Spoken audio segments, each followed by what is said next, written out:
Bonjour et bienvenue dans Smart Bourse, votre émission quotidienne sur Bismart pour rester à l'écoute des marchés chaque jour, du lundi au vendredi à 17h. Si vous nous suivez en direct sur Bismart TV, émission que vous retrouvez chaque soir en replay sur bismart.fr ou encore en podcast sur l'ensemble de vos plateformes préférées.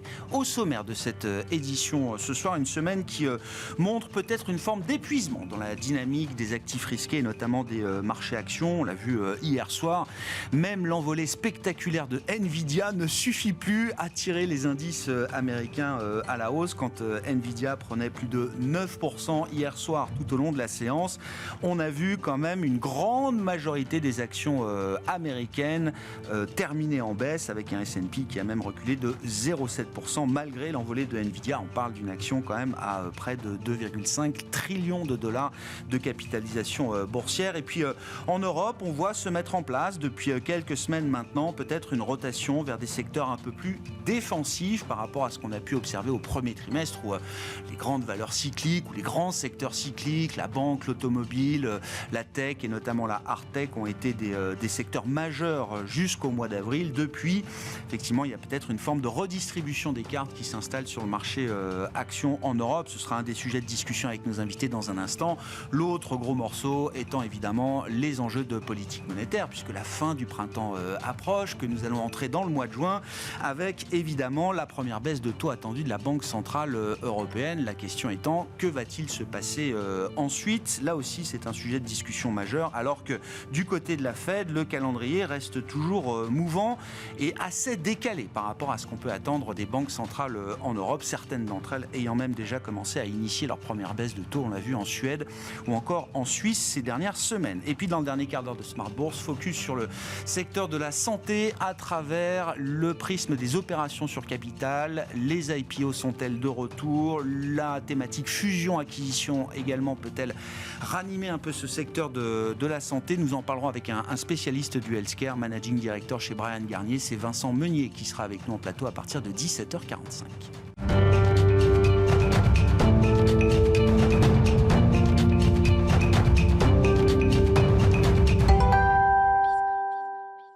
Des marchés qui terminent une semaine de pause, de consolidation. Les infos clés de cette fin de semaine, c'est avec Pauline Gratel. Les bourses européennes sont en recul en cette fin de semaine.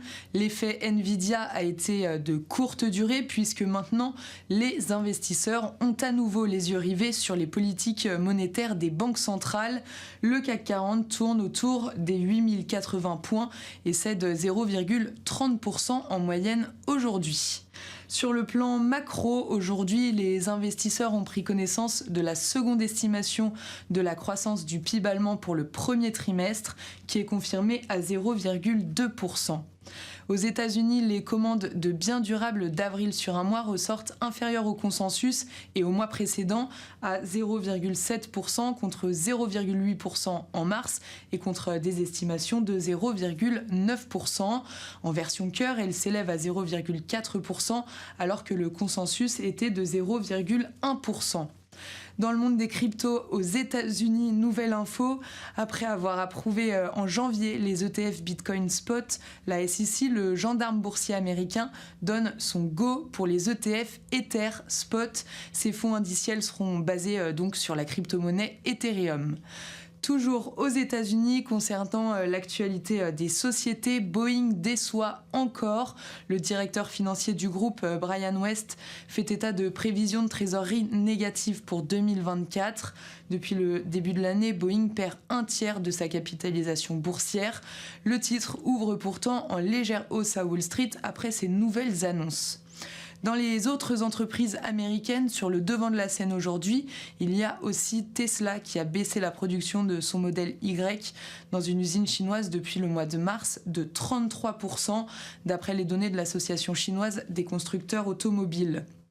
La chute du jour côté européen est signée Fusion Group, ex-SES Imagotag.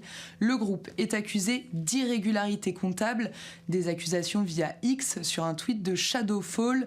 L'an dernier déjà, Fusion Group avait vu son cours de bourse plonger de plus de 50% en juin après les attaques d'un autre vendeur à découvert. Le groupe avait réussi à regagner la confiance des investisseurs et le cours de bourse était revenu au plus haut au cours du mois de mai. Face à cette nouvelle attaque, Vusion Group a communiqué rapidement, évoquant une nouvelle manipulation de marché totalement sans fondement. Le titre plonge toutefois de plus de 16% pendant la séance.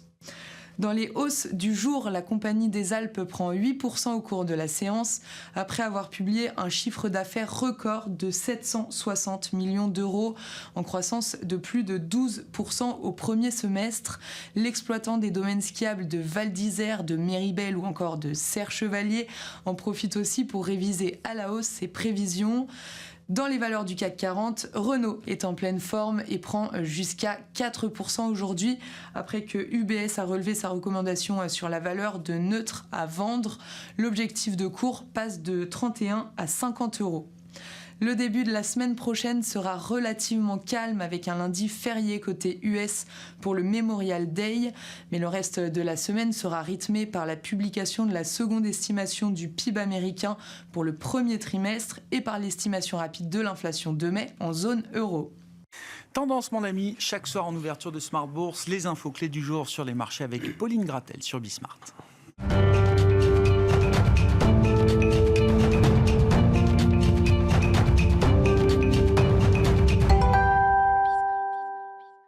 Trois invités avec nous chaque soir pour décrypter les mouvements de la planète marché. Benoît Pelloual est avec nous, le directeur des investissements de Natixis Wealth Management. Bonsoir Benoît. Bonsoir Grégoire. Merci d'être là. Merci à Arnaud Morel d'être avec nous également. Bonsoir Arnaud. Bonsoir Grégoire. Vous êtes directeur de la gestion sous mandat de Promépar Asset Management et Nicolas Gottsman qui nous accompagne également. Bonsoir Nicolas. Bonsoir. Ravi de vous retrouver. Vous êtes responsable de la stratégie macro à la financière de la Cité. Je le disais Nicolas, la fin du printemps approche. On va rentrer dans le mois de juin qui sera un mois de baisse de taux évidemment pour la Banque Centrale Européenne. Le 6 juin prochain, date symbolique s'il en est pour l'Europe. Bon, j'imagine, on aura encore une estimation rapide d'inflation pour le mois de mai, zone euro, la semaine prochaine, mais tous les obstacles sont levés en vue d'un consensus parfait, unanime même, pour une baisse de taux le 6 juin prochain.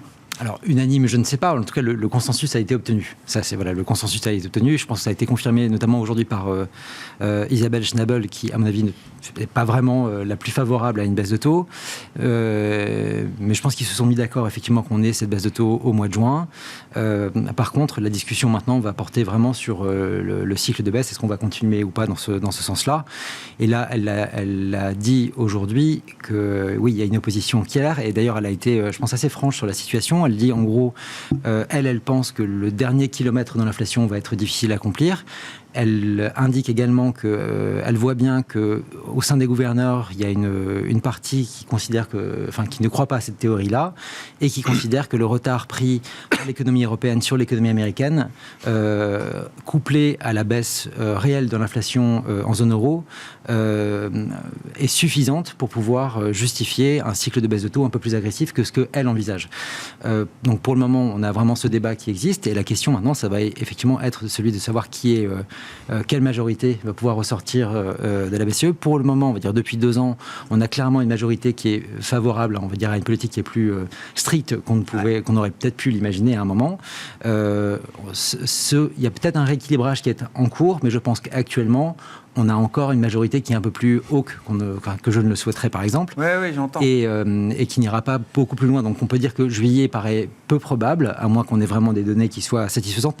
Mais même si on avait des données satisfaisantes, je pense qu'ils veulent maintenir les choses en l'état et pouvoir éventuellement penser à ce qui se passe pour la suite, ce qui dépendra également de ce qui se passe du côté américain. Ouais.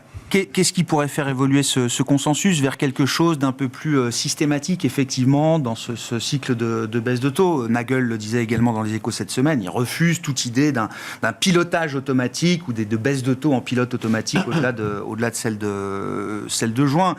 Est-ce qu'il y a un moment, il y a un risque de voir l'inflation chuter à des niveaux qui pourraient redevenir préoccupants? Je force un peu le trait, mais qui serait le signe qu'il y a un risque d'undershooting sur l'inflation pour la Banque Centrale Européenne. Un des gouverneurs, alors pas dans la zone marque, mais plutôt dans la zone sud, Mario Centeno, qui s'exprimait la semaine dernière, gouverneur de la Banque du Portugal, il décrit une inflation qui chute en zone euro. Il parle d'une inflation qui est en train de falling, de tomber. Et il estime que cette chute est soutenable encore devant nous. Si effectivement c'est ce risque-là qui se matérialise, est-ce que ça peut faire évoluer quand même la fonction de réaction de la Banque Centrale Européenne à un certain point? Alors oui, mais après publication des données, et je pense effectivement que ce risque existe. Si on a eu les données du PIB allemand aujourd'hui, si je regarde le déflateur de la consommation allemande, sur les 6 derniers mois, on est à 1,47 en termes d'inflation, donc en annualisé, donc c'est vraiment, on est déjà à un niveau qui est très faible. Et quand on regarde surtout les causes de l'inflation en Europe, quand on voit qu'il n'y a pas de demande, il n'y a pas de consommation en Europe depuis 2019, on est en gros en stagnation quasiment totale. Donc on ne peut pas dire que l'inflation européenne a été portée par la demande de façon exagérée. Ce n'est pas le cas, et donc on a effectivement un risque de voir une neutralisation de la situation et effectivement d'avoir une inflation qui passe en dessous du seuil envisagé. C'est pas du tout une certitude. On n'a pas, j'ai pas une réponse absolue à cette question-là, mais c'est un risque qui est pris. Mais le plus malheureux là-dedans, c'est qu'en fait, si on avait une inflation qui serait vraiment durablement en dessous de 2%, qui revenait à cette situation-là, ça serait simplement le témoin, le symptôme d'une économie qui n'avance pas. Et ça, par contre, je pense que les choses sont claires. Cette économie n'avance pas. Quand on regarde encore une fois les données du PIB allemand, on a effectivement une croissance de 0,2% sur le trimestre. Quand on regarde le détail, c'est un peu une catastrophe. C'est-à-dire qu'on a la demande domestique, même en nominal, la demande domestique est en négatif sur le trimestre. Si je regarde les données, en gros du secteur privé, que ce soit la consommation ou l'investissement, on revient toujours à peu près à des niveaux qui sont comparables à ceux de 2017. Et si je fais simplement une comparaison de ce qu'on appelle le PIB cœur, c'est-à-dire en gros la somme de la consommation privée et de l'investissement privé. Si je regarde depuis le Q4 2017 jusqu'à aujourd'hui, on est à moins 0,2% en Allemagne, donc totale stagnation depuis cette période-là. Aux États-Unis, c'est plus 16,3%. Donc c'est un écart qui est tout à fait historique, et malgré cela, on a une banque centrale qui continue d'appuyer sur le frein, Les orthodoxes vont vous dire, ça c'est un problème structurel, c'est un problème de modèle économique, c'est un problème politique qui concerne les décideurs fiscaux et budgétaires. Nous, c'est le mandat de la stabilité des prix. Oui, je ne partage pas cette... Non, mais cette lecture-là, c'est une lecture que certaines personnes j'en suis bien conscient. ont aujourd'hui. Bien sûr, j'en suis bien conscient. Et vous disiez, l'autre facteur pour la Banque Centrale Européenne, c'est que va faire la Réserve fédérale américaine. Autrement dit, combien de baisses de taux est-ce que la Banque Centrale Européenne peut-elle délivrer en solo ? Alors, juin est exclu. En gros, le premier critère pour la Fed, oui. Pour la Fed. Oui. Alors oui, pour la Fed, Powell a dit lors de la dernière réunion, en fait, on a eu 3 mois de données qui étaient négatives. Donc, en gros, je veux au moins 3 mois de données qui soient dans le bon sens pour pouvoir y aller. D'accord. S'il veut 3 mois de données, en fait, ça nous pousse à juillet. Donc, juillet paraîtrait être le premier live meeting. Le premier envisageable. La dernière banque, le dernier grand, Goldman Sachs envisageait que juillet était possible. Aujourd'hui, ils ont décalé. Ce sera plus juillet, ce sera septembre. Il reste Pardon ? Il reste Citi, je crois, sur Citigroup et encore sur juillet avec 4 baisses continues mais malgré à partir tout, de juillet. Comme on a eu la première donnée pour le mois d'avril qui a été plutôt favorable, si on avait mai-juin qui était également favorable, je pense que juillet reste tout de même une possibilité. Peut revenir sur la table. Peut revenir sur la table, surtout si on avait un ralentissement, mais surtout pour l'économie américaine, si jamais on a quoi que ce soit qui arrive sur le niveau d'emploi, je pense qu'on aura une réaction immédiate. Parce que quand on regarde la dynamique de l'économie américaine, c'est vraiment porté sur le revenu des gens qui sont au travail. Et donc si on avait quoi que ce soit qui venait endommager cette dynamique-là, on aurait un risque réel très rapide qui peut se matérialiser sur l'économie américaine. Et donc là, on aurait une réaction immédiate. Bon. Que vous inspirent ces considérations de politique monétaire ? On en discute tous les jours sur les marchés, c'est la conversation perpétuelle, Benoît. Mais là, en tout cas en Europe, ça arrive. Qu'est-ce que ça va changer, je ne sais pas, en termes de psychologie pour les investisseurs, et puis dans la réalité un peu économique également. Une baisse de taux en Europe, il y en aura forcément une deuxième. Peut-être même une troisième si la Fed commence à s'y mettre à un moment. 50, 75 points de base de baisse de taux en zone euro, qu'est-ce que ça implique pour l'activité économique et pour les marchés ? Déjà, ces baisses de taux, elles se justifient effectivement. La raison de revenir là-dessus, mais on est dans une situation très différente de ce qui se passe aux États-Unis. Il faut bien avoir en tête qu'on a vécu une séquence... je dirais, normal d'un cycle inflationniste en zone euro. C'est-à-dire qu'on a une économie qui a atterri, qui est passée très légèrement en récession. On est à zéro, on a des passages en récession. Donc c'est une situation qui est fondamentalement différente de ce qui se passe aux États-Unis et probablement à quoi il fait référence lorsqu'il parle de l'inflation qui baisse assez rapidement. C'est quand on regarde l'inflation cœur service, qu'on la retraite de l'immobilier aux États-Unis qui lui... pèse aux États-Unis, pas en zone euro, on voit une trajectoire qui est très différente. Cette inflation cœur service depuis septembre, elle rebondit, elle continue de rebondir assez nettement aux États-Unis, alors qu'en Europe, après un mois où on a eu un doute, elle continue de baisser assez notablement. Donc, c'est parfaitement justifié. Et on a traversé d'envisager... les effets de saisonnalité de ce point de vue-là, de début d'année, etc. Exactement. D'accord. Et surtout, on a évité aussi une crise financière, j'ai envie de dire. C'est que ce qui est plutôt rassurant. Et en réalité, effectivement, tout est plutôt réuni pour qu'on entame effectivement un cycle de baisse de taux. On a des taux d'intérêt de la BCE en réel qui sont nettement au-dessus de la croissance, ce qui est généralement le moment où on y reviendra probablement avec ce qui se passe aux États-Unis, où c'est pas le cas justement aux États-Unis, ce qui justifie probablement de cette persévérance. Donc tout est réuni pour voir ce cycle de baisse de taux. Si on a un peu de mieux sur l'activité en zone euro, je suis pas sûr que ça dissuaderait qui que ce soit de faire ce cycle de baisse de taux. Il faut le faire vraisemblablement. C'est même plutôt bon signe en réalité d'avoir ces bons signes qui viennent de l'activité, parce qu'en fait, ça serait l'espoir justement d'éviter ce retour à des taux très bas, nuls, parce qu'on remet en route cet équilibre plutôt, cette crainte déflationniste permanente. Donc en fait, une politique monétaire un peu procyclique dans le contexte actuel, c'est pas une erreur. Quoi. Non, c'est peut-être même le reflet qu'on a l'espoir d'avoir une vraie normalisation de la politique monétaire, qu'on revienne avec des taux qui sont plus bas que les taux d'aujourd'hui, mais qui sont plus normaux. Et donc effectivement, c'est une bonne nouvelle. Maintenant, est-ce que ça, c'est acquis ? Alors, là où on peut avoir de la confiance, c'est qu'effectivement, le scénario de crise financière, crise de liquidité, c'est pas du tout le plus probable. On a vu que tout était mis en place pour l'éviter. Maintenant, ça va dépendre de ce qui se passe aux États-Unis. Aux États-Unis, on a des signes d'une économie qui commence à réaliser son atterrissage. Tout plaide pour que ce soit un atterrissage où ça se passe bien, etc. Mais si ça se passe plutôt mal, attention aux répercussions qu'il peut avoir du côté de la zone euro, à la fois sur la croissance, mais aussi dans le pilotage de la politique monétaire. C'est là où tout peut changer et où tout peut basculer. Oui, d'ailleurs, dans ce scénario-là où ça pourrait déraper, où ça déraperait aux États-Unis, le fait que la BCE puisse s'affranchir, j'allais dire, du feu vert de la Fed pour commencer à initier elle-même son cycle de baisse de taux, c'est plutôt une bonne gestion du risque aussi. Exactement. Éventuelle. Exactement. C'est ça. Et pour la Fed ? Pour la Fed, ce qui est très intéressant, c'est que justement les minutes ont été complètement éclipsées par Nvidia, bien évidemment, mais il y avait quand même quelque chose d'intéressant. Il faut qu'ils revoient leur calendrier. C'est pas possible de faire un meeting de la Fed le 1er mai et publier les minutes le jour où Nvidia publie ses résultats. Mais c'est vrai que déjà il y a ce contexte macro, que ce soit les données d'enquête, mais aussi les données en dur, on voit qu'il y a une inflexion. Il y a des signes d'une économie qui prépare son atterrissage. Mais ce qui était intéressant dans ce débat, dans les minutes de la Fed, c'est qu'ils sont grosso modo d'accord sur le niveau des taux, sur la politique monétaire, mais il y a une question sur effectivement les résultats concrets qu'on obtient sur l'économie réelle. C'est-à-dire, on se demande si c'est suffisamment restrictif ou pas sur l'économie réelle. Et c'est vrai que effectivement, cette question se pose, puisque évidemment on a monté les taux, mais tous les effets collatéraux de la hausse des taux, on a tout fait pour les compenser ou en diminuer l'impact sur l'économie. Donc c'est pas vraiment surprenant finalement. Les effets restrictifs sur l'économie, ils sont plus tardifs, ils sont dilués. Et ce qui se passe, c'est qu'on a une croissance qui n'atterrit pas suffisamment, comme ça a été le cas en zone euro. Encore aujourd'hui, les taux de la Fed déflatés de l'inflation, en réel, sont inférieurs à la croissance. Quand on regarde les prévisions des économistes, grosso modo, l'inversion, les taux passeraient au-dessus au cours du T3. C'est vrai. Oui, parce que la croissance du T2 s'annonce encore correcte, quoi. S'annonce correcte, mais justement, quand on regarde historiquement ce qui se passe, la croissance s'affaiblit au moment où les taux, en réel, passent au-dessus du niveau de la croissance. On voit qu'il y a... Et ça a été le cas historiquement tout le temps. C'est-à-dire que pour ramener l'inflation, agir véritablement sur l'inflation et la ramener à l'objectif, depuis la fin des années 60, on a toujours eu besoin d'avoir des taux en réel qui passent au-dessus du niveau de la croissance. Même en 95, quand on a réussi à faire un vrai soft landing. Je pense que effectivement, il n'y a pas besoin de remonter les taux aux États-Unis, c'est pas ça le sujet, mais c'est effectivement de persévérer jusqu'à ce qu'on en vienne à cette situation où on aura un vrai impact tangible et constater vraiment le freinage de l'économie, où là, la Fed pourra effectivement baisser ses taux, et c'est justement au cours du T3, vraisemblablement, quand on regarde les anticipations des économistes sur la croissance. Ouais, bon.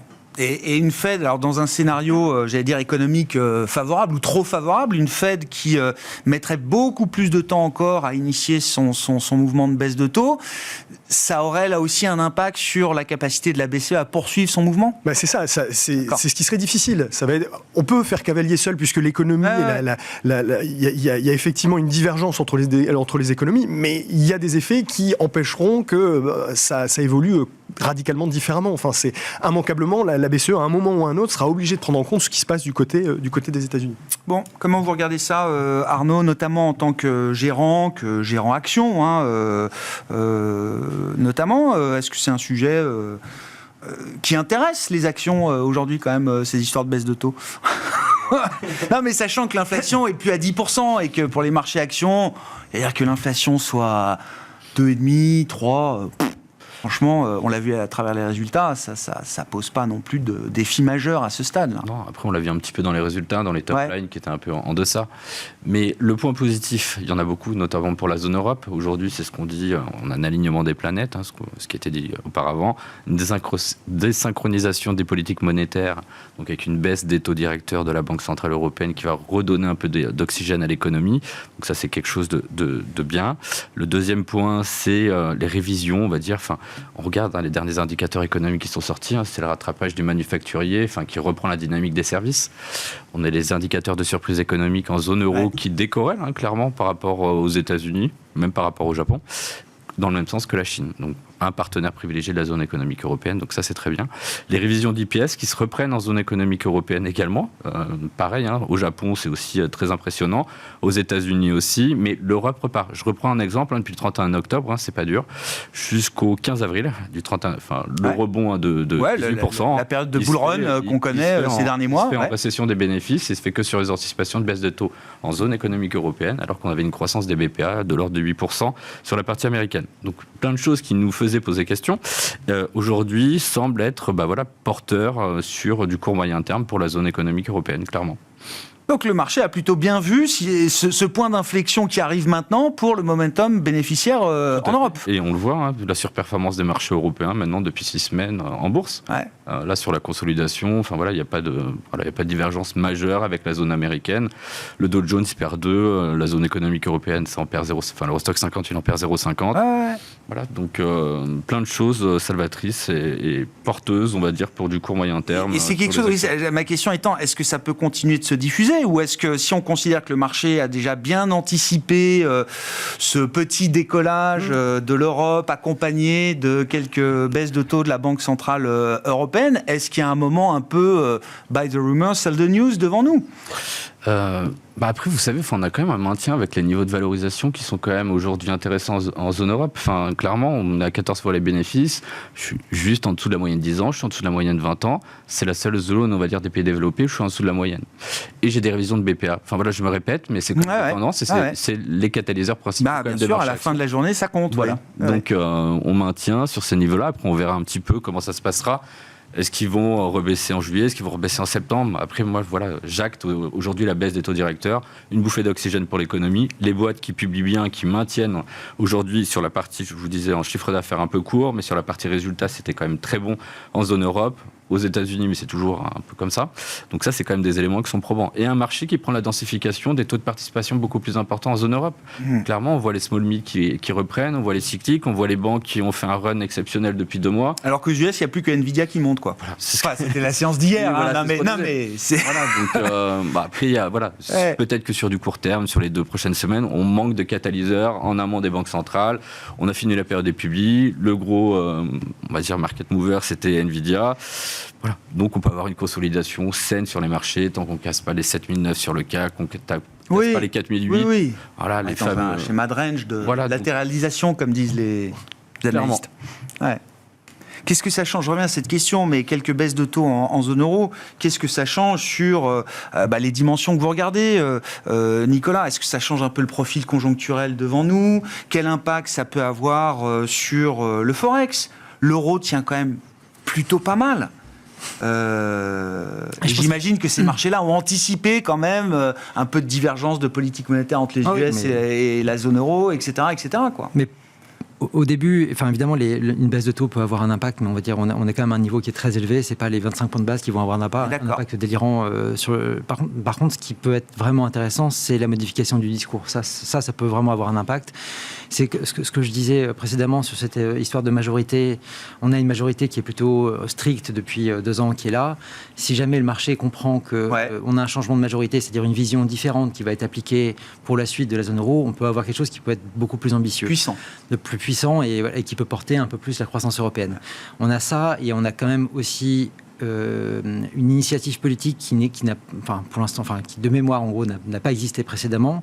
Donc l'année dernière, on avait un des gouverneurs de la BCE, donc Fabio Panetta, qui avait dit en gros qu'il fallait changer le modèle européen, passer d'un modèle de demande, qui reposait sur la demande extérieure, c'est-à-dire en gros on vend à l'extérieur, on est compétitif, ce genre de choses, à passer à un modèle qui repose sur la demande intérieure, c'est-à-dire le modèle américain, qui est beaucoup plus générateur de croissance, avec des hausses de salaire. On rappelle, 400 millions de consommateurs en Europe. Oui, on a. Non, mais, en zone euro, c'est 340 millions, c'est exactement le marché américain. Donc voilà, on a vraiment la même taille, sauf qu'on n'a pas du tout de consommation, alors qu'eux ont une économie qui est totalement tirée par cette consommation-là, et donc les entreprises en bénéficient et peuvent rayonner à l'international grâce justement à ce marché captif qui est extrêmement puissant. Donc voilà, il y avait cette volonté de changer de modèle européen. Cette thématique-là a été reprise par Mario Draghi dans pas mal de discours depuis environ un an, alors même que Mario Draghi a été mandaté par Ursula von der Leyen pour produire un rapport qui va être sorti là au mois de juin, juste après les élections européennes, justement pour parler de cette question-là.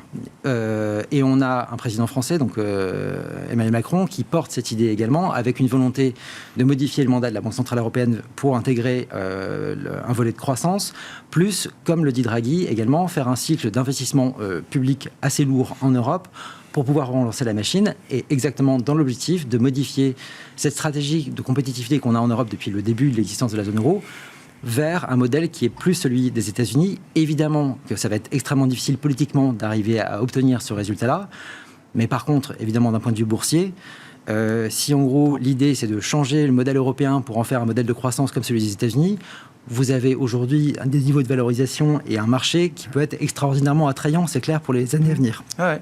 Et donc oui. J'entends, mais de ce point de vue-là, c'est vrai que ça on touche aux politiques, et en Europe, tout de suite, ça complexifie le sujet, mais je crois comprendre quand même que le marché a conscience de ces enjeux en Europe et ne fait pas trop crédit. C'est-à-dire que l'Europe doit démontrer sa capacité à générer un nouveau saut fédéral, en l'occurrence, si on parle de Draghi, je ne sais pas si on a besoin de ça, alors ça c'est peut-être l'épisode malheureux, c'est que quand on regarde ce qui a permis de faire modifier la politique européenne il y a 10 ans, c'est-à-dire le whatever it takes de Draghi, on peut assez facilement comprendre qu'il y avait une pression américaine qui était extrêmement forte, qui avait été portée sur les Européens, notamment sur Angela Merkel, qui avait en gros donné le feu vert à Mario Draghi pour aller dans ce type de direction. On a constaté aussi le voyage de Janet Yellen en Europe, la pression qui peut exister aujourd'hui des Américains sur les Européens pour modifier cette trajectoire-là, à mon avis, existe et va se renforcer, parce que l'idée c'est quand même de mettre le bloc européen en ligne avec le bloc américain pour pouvoir faire face à ce qui se passe en Chine, de l'autre côté, et d'avoir un bloc qui soit un peu plus... Et le résultat des élections européennes du 9 juin, ça peut permettre ça, Nicolas ? Alors, en fait, c'est ça qui est... on peut pas dire que... heureusement ou malheureusement, les élections européennes n'ont pas un impact qui est absolument délirant sur le niveau de pouvoir européen. Ce qui est très important, par contre, c'est après les élections européennes, on va avoir une réunion du Conseil européen.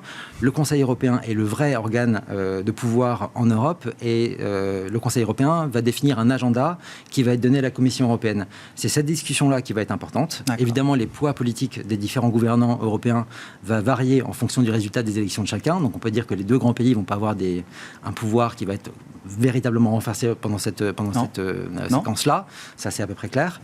Mais il est intéressant de voir que certains acteurs, notamment on peut parler de Giorgia Meloni, qui est soutenue par Draghi également, peut aussi avoir un impact qui peut être à peu près assez lourd, notamment avec ce qu'on a entendu cette semaine avec Ursula von der Leyen, qui souhaite, qui tend. Il y a un degré d'ouverture vis-à-vis de Meloni aujourd'hui. Intégrer Meloni dans le PPE européen, et donc ce qui pourrait changer assez fortement les choses. Oui. Bon, on verra la recomposition des groupes, des partis effectivement au sein du Parlement européen, ce que ça implique effectivement, et notamment pour la feuille de route, on va dire, de la future administration européenne. Moi, je reviens à mon petit euro-dollar, mais je veux dire, non, mais si, parce que c'était le sens de ma question, mais de voir l'euro qui tient bien, même qui se réapprécie un petit peu en amont de ces baisses de taux de la BCE, c'est, je veux dire, ça élimine la crainte, légitime ou non, j'en sais rien, que la BCE pouvait avoir sur un risque de chute de la devise, d'un retour de l'inflation importée, etc., un nouveau choc. C'est plutôt rassurant. En fait, si on regarde depuis le début de l'année, l'évolution entre les deux devises, elle reflète quoi ? Elle reflète grosso modo la dynamique macro et politique monétaire. On reste dans quelque chose qui reflète à peu près ça. Et encore une fois, ça c'est un des indicateurs qu'on va surveiller, notamment, étant donné que la zone euro a déjà atterri, pour voir du côté des États-Unis comment on atterrit. En réalité, il faut qu'on reste dans une question d'atterrissage plus que de basculer dans le hard landing américain, ce qui change tout. Et ça, on peut le voir, on le verra justement à travers le comportement de la devise. En réalité, voir comme ça l'euro bien se tenir, le dollar baisser un peu là depuis mi-avril, etc., c'est plutôt rassurant. Si on commence à avoir des mouvements plus Exactement. importants, c'est que le scénario change. Nous, on surveille justement ça, parce que voir le dollar remonter comme ça précipitamment, ça serait justement qu'on quitte ce scénario de soft news is good news, où on basculerait vraiment à soft news become bad news. Oui, c'est ça. Oui, les soft news deviennent des bad news, parce qu'on aura des mauvaises données économiques, et là, ça change. Et c'est là où on aura de l'aversion au risque. Et c'est justement un des paramètres qu'on surveille, comme justement la corrélation entre les marchés actions et les marchés obligataires. Si on regarde, récemment, on est intervenu une nouvelle fois un pic de corrélation très positive entre les deux classes d'actifs. On est en train de le quitter, on est en train de bouger. Donc quelque chose est en train de se passer. Il y a une inflexion sur la macro américaine, où on voit les données qui s'affaiblissent. Pour l'instant, on reste dans le cadre d'un scénario, je dirais, normal, classique, d'atterrissage. Voilà. Il ne faut pas qu'on sorte de ce scénario. Dès lors où on sortira de ce scénario, c'est là où justement, en termes de mouvement de devise, on verra quelque chose de très différent. Et notamment, c'est là où le dollar remonte, c'est là où les choses sont complètement différentes. Vous disiez tout à l'heure, en regardant justement les entreprises européennes, le retour d'un momentum bénéficiaire positif à l'issue des résultats du premier trimestre. Arnaud, concrètement, qui contribue à ce momentum bénéficiaire qui s'améliore et qui fait partie des détracteurs également à l'inverse, en miroir?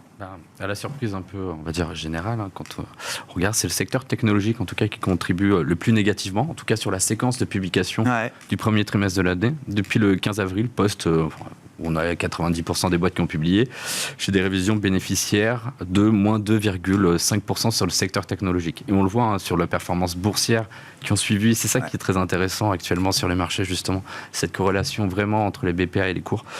Et en tout cas dans les rotations sectorielles et la densification du marché. Et là où ça révise le plus, notamment sur la partie résultats, où les publications avaient été très bonnes, un peu en deçà sur la partie chiffre d'affaires, sur la partie énergie. Les majors pétrolières qui sont révisées à 2,5%, c'est énorme. Sur des boîtes quand même qui génèrent des free cash flow yield aux alentours de 12%, des dividendes de 5%, des rachats d'actions de 3,5%, des valorisations qui sont au niveau de 6 fois en termes de PE. Quand on regarde la relativité par rapport au secteur technologique, il est, semble-t-il, intéressant de commencer à re-regarder ce secteur-là. Surtout que là, on a un pétrole qui a corrigé d'une dizaine de pourcents. Bon, il y a toujours une corrélation. Et surtout, quand on regarde en termes de corrèle, le secteur énergie et tech, c'est vraiment ceux qui sont les plus décorrélés. Après, je dis ça, mais c'est toujours intéressant à voir dans un portefeuille, de regarder un peu comment on navigue et comment on corrèle. Et du coup, on remet un peu d'énergie dans les portefeuilles. On en avait déjà, mais on en profite. Et on sait que la saisonnalité, en tout cas jusqu'au mois de septembre, est toujours assez positive quand même pour le pétrole. Et on a quand même aujourd'hui, je l'appelle la banque centrale du pétrole, l'OPEP, qui tient quand même des quotas, qui les a confirmés. Et il faut profiter en fait des tensions géopolitiques qui sont, on va dire, en baisse, mais qui sont quand même toujours là et tangibles et qui peuvent d'un moment à l'autre s'aggraver.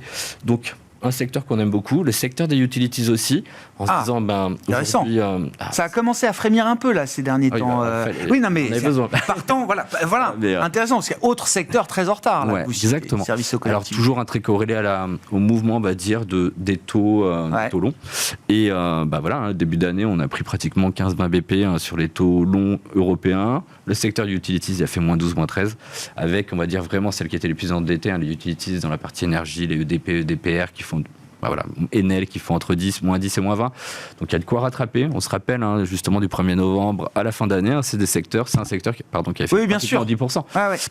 Donc il y a une corrélation dans un rallye de fin d'année alimenté par la perspective de baisse de taux massive et rapide. Et le secteur énergie, c'est quand même important. Je reviens toujours, c'est la même chose. Certes, c'est des sociétés qui sont endettées, mais aussi c'est des sociétés qui crachent quand même pas mal, qui donnent du dividende. Nous, on aime bien. C'est défensif. On regarde toujours le spread entre les valeurs, on va dire, défensives et les valeurs un peu plus croissance. Le spread, on avait pratiquement, on était au plus bas des 2 dernières années. Donc, toujours, ça milite, on va dire, pour un retour. Et c'est sain sur les marchés d'avoir des mouvements comme cela.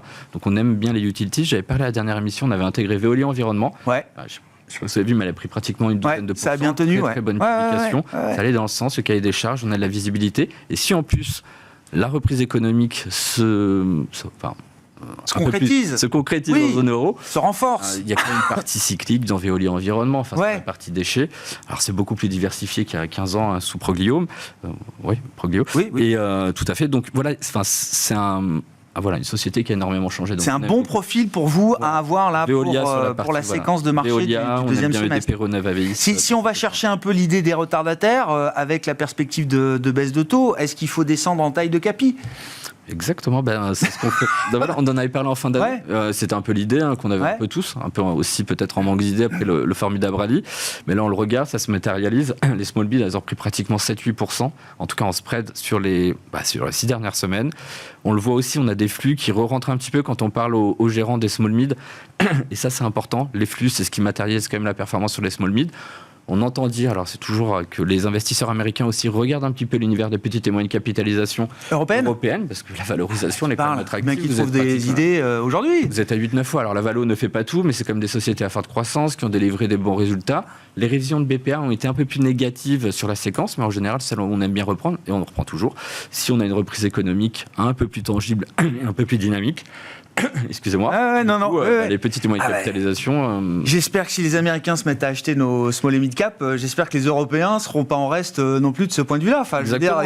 Après, tout le monde regarde, tout le monde en parle, donc on le voit passer partout. Enfin, clairement, c'est. Oui, bien sûr. Maintenant, oui, mais sauf qu'on en parle depuis longtemps. Alors, il y a eu la fin d'année, mais bon, le premier trimestre n'a pas été très favorable à nouveau. Enfin, c'était plutôt large over mid et small quand même. On a les 3 valeurs qui tirent l'Eurostock 50 jusqu'au 20 février. Mais le point important, pourquoi ça a mal marché sur les small mids, clairement, c'est la remontée des taux directeurs, c'est l'inflation. Elles ont quand même pas mal du mal à digérer. Et en plus, vous avez ce qu'on disait tout à l'heure, une économie européenne qui a ralenti quand même assez fortement et qui était pratiquement en récession. Donc, vous avez les 3 piliers de contre-performance. De vent contraire parfait pour cette classe d'actifs. Donc, clairement, c'est une classe d'actifs à aller regarder. Et sur du moyen long terme, ça surperforme les grandes capitalisations. C'est du 7% sur les 10 dernières années, les grandes, et les petites et moyennes, malgré les 2 années de contre-performance, c'est du 9%. D'accord avec l'idée, Benoît, qu'il faut que là, le marché, les investisseurs, et notamment peut-être anglo-saxons et les investisseurs américains, ont besoin un peu de nouvelles idées, que l'Europe peut en faire partie. En tout cas, de tout ce qui sort de la zone Amérique, Tech, US, etc., peut être quelque chose de plus attractif à ce stade. Ça peut l'être. Encore une fois, ça fait un moment d'ailleurs sur cette question des small mid où la tentation est forte de vouloir y revenir. C'est l'éléphant dans la pièce, évidemment, depuis un moment. En termes d'allocation active, ça met d'ailleurs tout le monde à risque, ce genre de choses, puisqu'un simple retour à la moyenne, ça peut être très douloureux si on n'en profite pas. Mais je pense que tout cela va dépendre, encore une fois, de ce qui va se passer aux États-Unis. Pour voir des investisseurs américains qui s'intéressent aux small mid, il faudra attendre de voir effectivement qu'on baisse les taux aux États-Unis, qu'en fait, on évite... Pourquoi les small mid souffrent autant ? Parce que tout simplement, elles sont endettées majoritairement plus à taux variable, parce qu'elles sont plus... elles ont un profil plus fragile en réalité. Elles ont moins d'accès au marché de capitaux. Exactement. Et donc, etc. j'ai envie de dire, le cycle est quasiment secondaire dans l'appréciation de la valorisation des small mid. Et paradoxalement, si justement on voit l'économie freiner enfin aux États-Unis, que globalement, alors c'est pas mal en Europe, parce que si en relatif c'est un peu mieux en Europe, c'est totalement secondaire. Ce qui sera vraiment important, c'est qu'on soit rassuré sur le fait qu'on entre dans plutôt un cycle de baisse des taux, qu'on évacue ce risque d'avoir des taux encore plus élevés. Et là, on aura effectivement, je pense, un levier qui peut être assez puissant en faveur des small mid, même si l'économie aux États-Unis se met à freiner. Donc, c'est vraiment ça pour nous le paramètre. Donc, c'est peut-être encore un peu tôt, mais effectivement, on s'en rapproche très concrètement. Qu'est-ce qui peut se passer après le 5 novembre, Nicolas ? Alors, choisissez votre angle, mais du point de vue de la politique monétaire, du point de vue des sujets d'attention du marché, Biden-Trump, évidemment. Est-ce qu'il y a des points de convergence, que ce soit Biden ou Trump ? Est-ce qu'il y a des différences importantes ? J'imagine que ça va remettre un peu le nez de tout le monde sur la question de la trajectoire des déficits américains et donc, par corrélation, sur la trajectoire de la politique monétaire américaine pour 2025. Alors, je crois que les probabilités aujourd'hui, c'est quand même plutôt Trump. On a eu un discours aujourd'hui qui était, à mon avis, plus qu'intéressant, qui est de Christopher Waller, qui est un des membres du board de la Fed, qui a été nommé par Donald Trump et qui, à mon avis, fait figure peut-être de favori pour prendre la suite après, si Powell est limogé quand Powell arrivera à la fin de son mandat, que Trump mette Chris Waller à sa place. Ce qui est intéressant aujourd'hui, c'est que là, ça fait 6 mois que Waller fait des discours plutôt sur la conjoncture, donc il ne s'est pas trop engagé. Et là, aujourd'hui, c'est un discours beaucoup plus lourd sur ce qu'on appelle le R-star, donc le taux d'intérêt naturel, en indiquant que, déjà, qu'il ne croit pas beaucoup à cette approche-là, mais que s'il y a bien un facteur qui peut pousser les taux d'intérêt naturels à la hausse, c'est la question budgétaire et la trajectoire fiscale américaine. Ce qui, à mon avis, est effectivement un peu un signal donné aux politiques. En gros, si vous voulez des taux bas, il faut peut-être se calmer un petit peu au niveau budgétaire, ce qui est de bonne guerre, à mon avis, de son point de vue. Par contre, il y a eu des rumeurs, des papiers qui ont été écrits sur le fait que Donald Trump a consulté notamment pour éventuellement remplacer Powell par une autre personne que Waller. Et là, les profils qui sont sortis, on parle de Jody Shelton, Kevin Hassett, ce genre de choses, ce qui serait, à mon avis, une catastrophe absolue et un risque. Ça mettrait un risque sur la signature américaine. Ça mettrait un risque sur l'économie mondiale, je pense. Sur l'économie mondiale. Voilà. Parce que, en gros, c'est des gens qui sont quasiment favorables au retour de l'étalon or. Si vous avez ce genre de personnalité qui arrive à la tête de la Fed, vous perdez effectivement pas mal de crédibilité. Ce qui est rassurant, par contre, c'est que le mode de fonctionnement américain, la nécessité de passer par la commission bancaire du Sénat, bloque pas mal ce genre de domination. Que Jody Shelton toutes les idées un peu farfelues, quand même, vous dites, devraient normalement être mises de côté assez vite. Ouais, ça reste des choses sérieuses. Donc, voilà, on a besoin de passer par le comité bancaire du Sénat. Mais si jamais les Républicains arrivent à obtenir une majorité suffisante, ils pourraient peut-être arriver à passer quelqu'un qui soit de ce profil-là, mais qui serait effectivement un risque très important pour la suite des opérations. Cela dit, quand on regarde le premier mandat de Donald Trump, il est plutôt favorable à une politique de taux bas en général. Oui. Il a même critiqué largement Jérôme Powell pour ces conditions-là. Il me paraîtrait donc farfelu de sa part de mettre quelqu'un qui serait dans une position qui sera radicalement opposée à cette approche-là. C'est les rumeurs qui sont sorties, donc il faut bien les prendre en compte. Ça me paraît quand même très improbable. Il veut des taux bas et un dollar faible. Un dollar faible, et voilà. Et on a eu son Robert Lighthizer, qui était son ancien ministre du Commerce, qui, lui, souhaite effectivement avoir une dévaluation du dollar pour pouvoir faire en sorte que l'économie américaine soit encore plus compétitive qu'elle ne l'est aujourd'hui. Voilà. Bon, on verra. En parallèle de ça, il y a quand même ce qui se passe au Royaume-Uni. On verra l'élection du 4 juillet. Intéressant, parce que le Royaume-Uni est un des seuls grands pays, le seul grand pays G7 qui a connu ce moment trust, comme on dit, où on a vu quand même le marché mettre un stop violent à des idées fiscales ou budgétaires qui étaient jugées un peu trop hasardeuses. Le cas américain est vraiment très particulier. C'est parce que ce sont les États-Unis. Parce que ce sont les États-Unis. C'est vraiment. Quand vous êtes la Chine, quand vous êtes l'Arabie Saoudite, quand vous avez des réserves énormes, le seul placement possible, ça reste les États-Unis. En fait, il n'y a pas d'alternative. Si vous voulez de la croissance, si vous voulez quelque chose, une signature qui soit correcte, il n'y reste que les États-Unis. Donc c'est même pas une question de. Les États-Unis, à mon avis, n'ont pas à avoir peur de perdre justement le statut du dollar. C'est une contrainte justement parce que l'économie américaine est puissante. Et si les Européens voulaient avoir un euro qui ressemble un peu plus au dollar, pour ça, il faudrait de la croissance et avoir une politique qui soit un peu différente. Oui, Trump, Biden, le 5 novembre, alors c'est peut-être pas tout de suite dans les marchés, mais ça va forcément nous accompagner et monter en puissance au fur et à mesure que le temps passe. Arnaud, encore une fois, sur des marchés d'actions notamment, est-ce que ça peut générer... Le risque principal, on va dire, c'est un protectionnisme trop important de la part des Américains. Voilà, Monsieur Biden a-t-il fait pire ou moins que M. Trump en termes de protectionnisme? Clairement pas.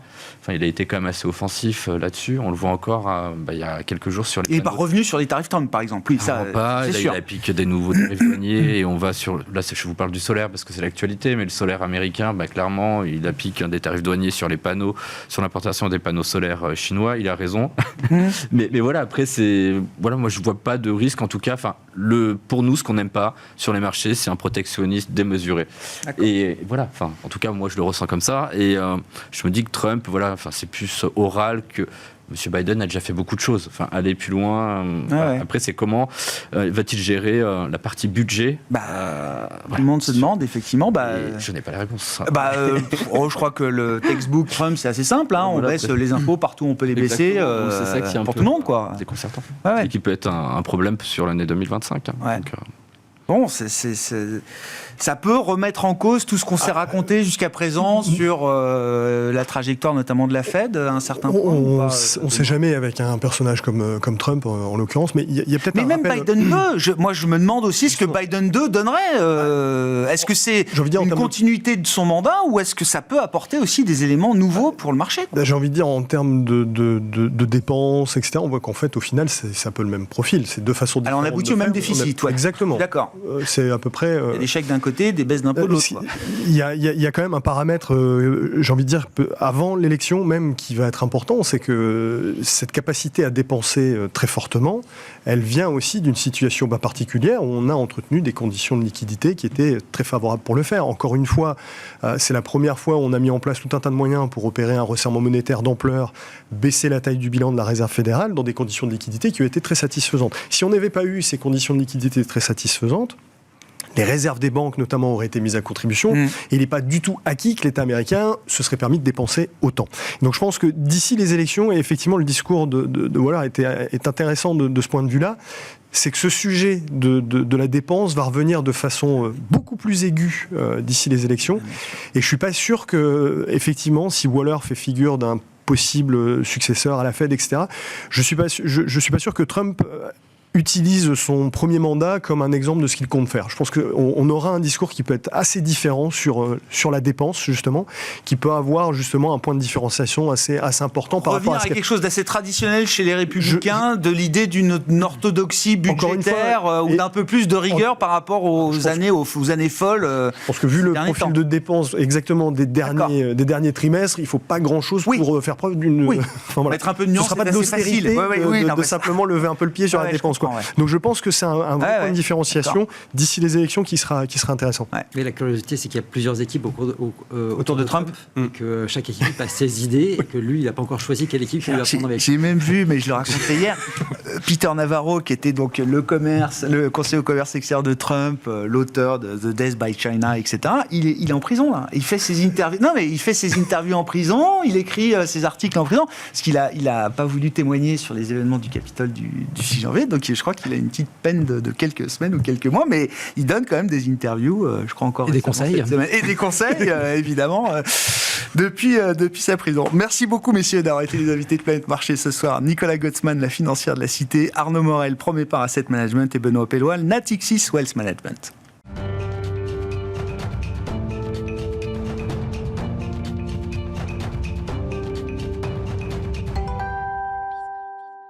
Le dernier quart d'heure de Smart Bourse, chaque soir, c'est le quart d'heure thématique. Le thème ce soir nous amène à nous focaliser sur le secteur de la santé à travers ce qu'on appelle les opérations sur capital, les introductions en bourse et la dynamique de fusion-acquisition. Est-ce que ces opérations sont de retour, notamment en Europe? Nous en parlons avec Vincent Meunier, Managing Director Healthcare chez Bryan Garnier. Bonsoir Vincent. Bonsoir Grégoire. Merci beaucoup d'être là. C'est vous qui me l'avez rappelé en préparant cette interview. Alors, je parle vraiment là du secteur de la santé innovante. Je mets de côté les spin-offs, EuroAPI, etc. La dernière vraie IPO santé biotech en Europe, c'était il y a 2 ans. Exactement. Est-ce que la traversée du désert est en train de prendre fin? On pourrait le penser. Effectivement, c'était il y a 2 ans, Aelis Pharma, février 2022. On était impliqués dans l'opération. Et je me souviens, c'était une semaine avant l'invasion de l'Ukraine. Au board, au moment de décider du prix de l'introduction en bourse, on a dû passer la moitié du temps sur l'Ukraine au lieu de la faire. On a réussi à faire l'introduction en bourse. Depuis, c'est simple, il n'y a rien eu. Aujourd'hui, par rapport à votre question, je dirais que après une période effectivement très difficile, on a maintenant des projets qui, de nouveau, sont actifs. Donc les IPO pourraient de nouveau revenir. On va avoir des tests. C'est-à-dire que sur les différentes géographies européennes, on a des marchés qui ont traditionnellement toujours été un peu plus actifs que d'autres, notamment dans le nord de l'Europe, donc en Scandinavie. On a là-bas, à la fois en Suède et au Danemark, 2 dossiers de biotech pour lesquels une introduction en bourse est possible avant et après l'été. Et en Suisse, un dossier plutôt medtech qui, lui, sera prêt, on va dire, pour la deuxième partie de l'année, voire début 2025. Et c'est vrai qu'on va vraiment regarder ça de près parce que les investisseurs n'ont pas simplement besoin de voir que les IPO sont de retour, mais que l'aftermarket fonctionne bien. Et ça, c'est important parce qu'effectivement, je dirais que c'est un des 3 thermomètres qu'on a l'habitude, nous, de regarder pour savoir quel est le niveau de d'intérêt, le sentiment exactement et d'intérêt du marché pour le secteur. Et c'est vrai qu'on est dans une période de recovery, c'est un peu fragile, mais on voit des choses. Mais je crois même que c'est d'autant plus important pour un secteur comme celui des biotech. Moi, je l'ai beaucoup suivi. Alors, à la grande époque, entre guillemets, au début des années 2010, où on avait une introduction en bourse, je dis chaque jour, mais chaque mois au moins en Europe. Il y a eu pendant une paire d'années comme ça une vague d'introduction biotech en Europe spectaculaire. Les projets étaient tous enthousiasmants. J'ai reçu tous les patrons à l'époque, etc.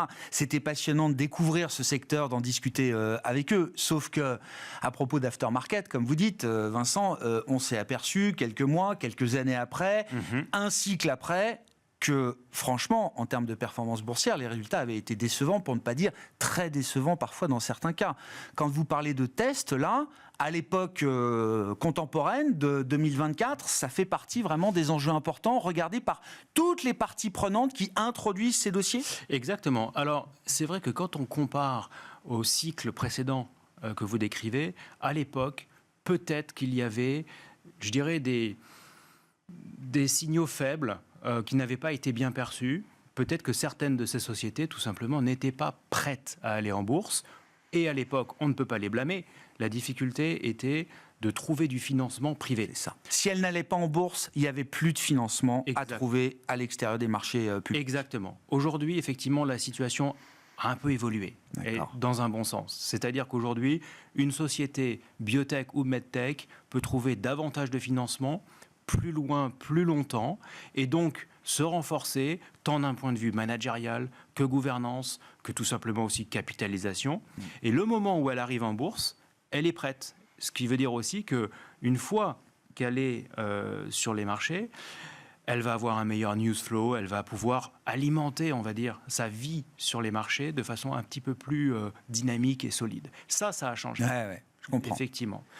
Après, effectivement, dans le contexte d'aujourd'hui, ce que l'on voit, c'est des sociétés qui, peut-être aussi, sont un petit peu mieux orientées d'un point de vue stratégique, d'un point de vue gestion du court terme versus le long terme. Et donc, ça va être un test. Une fois de plus, voyons comment le reste de l'année 2024 progresse. Hein. Mais c'est vrai que c'est un test. Encore une fois, il y a 6-9 mois, on ne parlait même pas de dossier d'IPO. Oui, je comprends. Oui, la fenêtre est au début peut-être de se réouvrir aujourd'hui. Je parlais tout à l'heure de cette notion de thermomètre. Hein. Il y a un autre thermomètre important, c'est le M&A. Ah bah bien sûr. Alors le M&A, effectivement, il a toujours été structurellement important dans la pharma, dans le healthcare au sens large. C'est-à-dire que, pour faire simple, les big pharma achètent l'innovation auprès des sociétés de plus petite taille et elles alimentent ainsi leur pipeline. C'est un phénomène naturel, mais cyclique lui aussi. Ouais. Or, on voit que depuis quelques mois, on a un regain d'intérêt pour le M&A vers justement ces types de sociétés. Là, il y a déjà eu des opérations tangibles. Là, il y a déjà... Oui, effectivement. Alors, peut-être 2 remarques. La première, c'est on peut identifier des domaines dans lesquels le M&A est actuellement plus actif.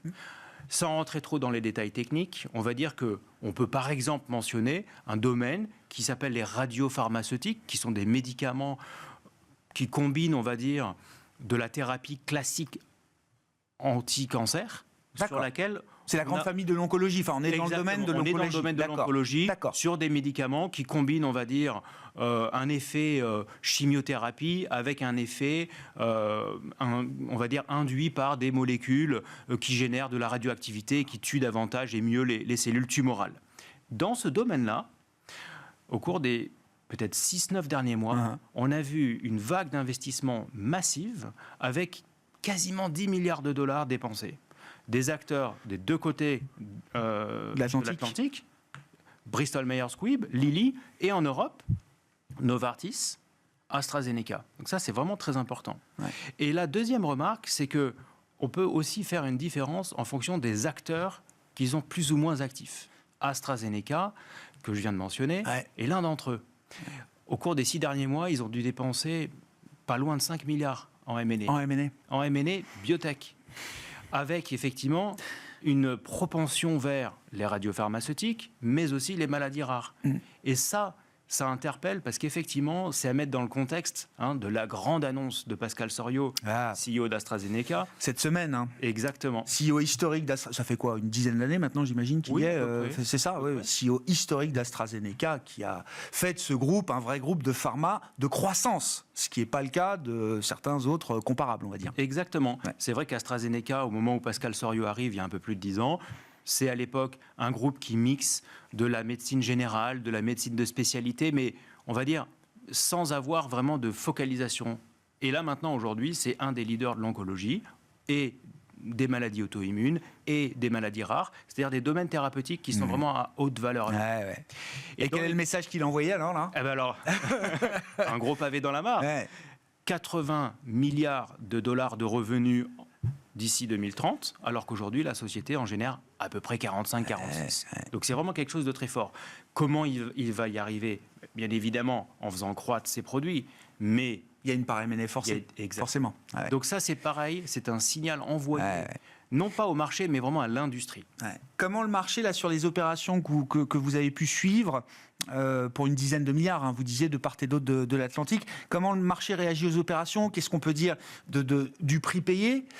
Est-ce qu'il faut se battre ? Est-ce que forcément il y a de la concurrence et donc, j'allais dire, le prix passe parfois un peu au second plan ? D'autant que les grandes pharmas ont quand même toujours un peu les poches profondes, j'imagine, Vincent. Et comment le marché réagit à ces acquisitions et ces stratégies de M&A, ce retour en tout cas des premières M&A dans le Alors je dirais que le marché réagit bien. Ça, c'est un élément important. D'ailleurs, on le voit dans la performance depuis maintenant quelques mois. On voit les indices biotech, et je fais la différence avec les indices Big Pharma, se sont stabilisés. Donc, ça baisse plus. Ça ne baisse plus. Donc ça, c'est déjà un premier signal. Après, effectivement, les valorisations restent un vaste sujet. Mais l'innovation n'a pas de frontières.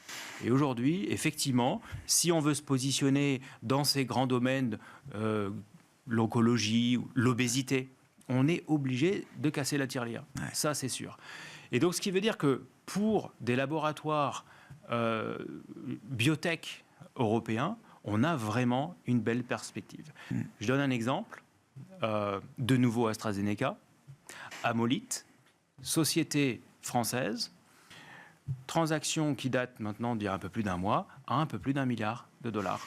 On a là un bel exemple d'une success story, d'une société qui a réussi effectivement à avancer, se développer, attirer les plus gros, probablement aussi bénéficier d'un process un peu compétitif et effectivement une transaction qui se réalise et qui montre qu'effectivement on peut créer de la valeur en biotech en Europe, c'est clair. Et le marché paye. Je veux dire, ça n'entrave pas le cours de bourse d'AstraZeneca en l'occurrence. Ça, c'est effectivement une question importante. Traditionnellement, le cours de bourse de l'acheteur baisse. Et là, effectivement, ça pose toujours la question de la discipline financière parfois. Exactement. Mais là, effectivement, ce n'est pas le cas. Et donc, on voit que dans cette succession de transactions qu'on pourrait appeler un collier de perles, finalement, le marché le voit positivement et même ça rassure. Donc ça joue positivement. C'est bien. Et les introductions en bourse dont vous parliez au début, c'est la fenêtre de tir, c'est maintenant, enfin c'est le S2 2024, il n'y a pas de raison. Si ces dossiers doivent voir le jour en bourse, c'est là dans les prochains mois ou... Oui, tout à fait. C'est dans les prochains mois. Alors, y aura-t-il ou pas un effet des élections américaines ? C'est pas sûr. En tout cas, je sais que certains fonds d'investissement, certaines sociétés vont vouloir essayer de passer avant. Je comprends. Bon, mais il y a une séquence. 6 juin, baisse de taux de la Banque Centrale Européenne. 5 novembre, élection américaine. Voilà, ça laisse, on a une belle fenêtre. Ça laisse quelques mois, effectivement, entre ces deux événements. Merci beaucoup, Vincent. Merci d'être venu nous raconter ces histoires. Le retour des opérations sur capital, IPO, M&A dans le secteur de la santé, autour de l'innovation, vous l'aurez bien compris. Vincent Meunier, Managing Director Healthcare chez Bryan Garnier, qui était l'invité de ce quart d'heure thématique de Smart Bourse ce soir.